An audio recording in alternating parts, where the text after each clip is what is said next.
Hi friends, 5 ലീവ്സിലേക്ക് സ്വാഗതം. അപ്പോൾ എല്ലാവർക്കും എൻ്റെ ഹാപ്പി ക്രിസ്മസ് ആയിട്ട് നമുക്ക് ഈ സ്പെഷ്യലായിട്ട് ഉണ്ടാക്കിയിട്ട് കഴിച്ചാലോ? അപ്പോൾ നമുക്ക് തുടങ്ങല്ലേ. അടിപൊളി അടാറായിട്ടാണ് കേട്ടോ. അതെ, 1.5 ഗ്ലാസ് വെള്ളം പാത്രത്തിൽ വെക്കുക. അതിലേക്ക് കുറച്ച് ഉപ്പിടുക. അതിലേക്ക് 1 ഗ്ലാസ് അരിപ്പൊടി, കുറച്ച് വെളിച്ചെണ്ണ ഒഴിക്കുക. എന്നിട്ട് നന്നായി ഇളക്കുക. അപ്പം നമ്മുടെ പത്തിരിയുടെ പരുവം അത് കുഴച്ച് ഉണ്ടയാക്കി മാറ്റി വയ്ക്കുക. അതുപോലെ തന്നെ ഗോതമ്പും ചെയ്യുക കേട്ടോ. ഗോതമ്പ് വെള്ളം തിളപ്പിച്ചിട്ട് ഗോതമ്പ് പൊടി ഇടരുത്. ചൂടുള്ള അങ്ങനെ ഒഴിച്ച് ഇളക്കണം കേട്ടോ ഗോതമ്പ് പൊടി, അല്ലെങ്കിൽ അത് വെള്ളം കൂടും. ഈ പരുവാവുക. ഇതേപോലെ തന്നെ പുല്ല് നമുക്ക് ചെയ്യാം കേട്ടോ. ഡയബറ്റിലുള്ളവർക്കൊക്കെ പുല്ലൊക്കെ നല്ലതല്ലേ. അത് നമ്മൾ ഉണ്ടുരുട്ടിട്ട് ആവി കയറ്റാൻ വയ്ക്കുക.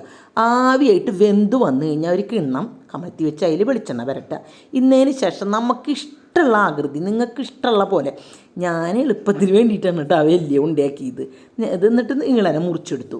അതേപോലെ തന്നെ നിങ്ങൾക്ക് കുഞ്ഞു ഉരുളകളാക്കണമെങ്കിൽ അങ്ങനെയാക്കാം, നിങ്ങളുടെ ഇഷ്ടമാണ് കേട്ടോ. ഞാനിത് എൻ്റെ ഇഷ്ടത്തിന് ചെയ്തു എന്ന് മാത്രം.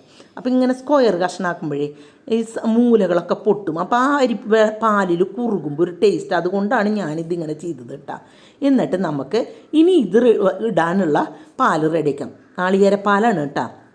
1, 2, 3 ഒക്കെ അരച്ച് നമുക്ക് സെറ്റാക്കി ഒരു പാത്രത്തിലാക്കി വയ്ക്കുക. എന്നിട്ട് ആ 1 ഗ്ലാസ് അരിപ്പൊടിയുടെ ഇതിലേക്കുള്ളത് ഞാൻ 2.5 ഗ്ലാസ് പാലാണ് ഒഴിച്ചത്. 2.5 വേണ്ട, ഒരു 2 ഒക്കെ മതിയാവും കേട്ടോ. എനിക്ക് ഇത്തിരി പാല് കൂടി. ആ പാലിലേക്ക് നമുക്കൊരു കുറച്ച് ഉപ്പിട്ട് കൊടുക്കാം.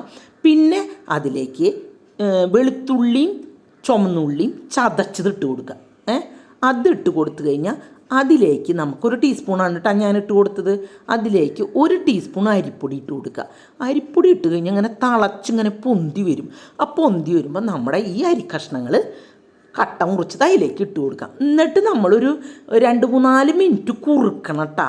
അതേപോലെ തന്നെയാണ് നമ്മുടെ ഗോതമ്പും ചെയ്യേണ്ടതും പുല്ലുണ്ടാക്കണമെങ്കിൽ അതും ചെയ്യേണ്ടതും. ഇതേപോലെ മെത്തേഡിലൊന്നും മാറ്റില്ല.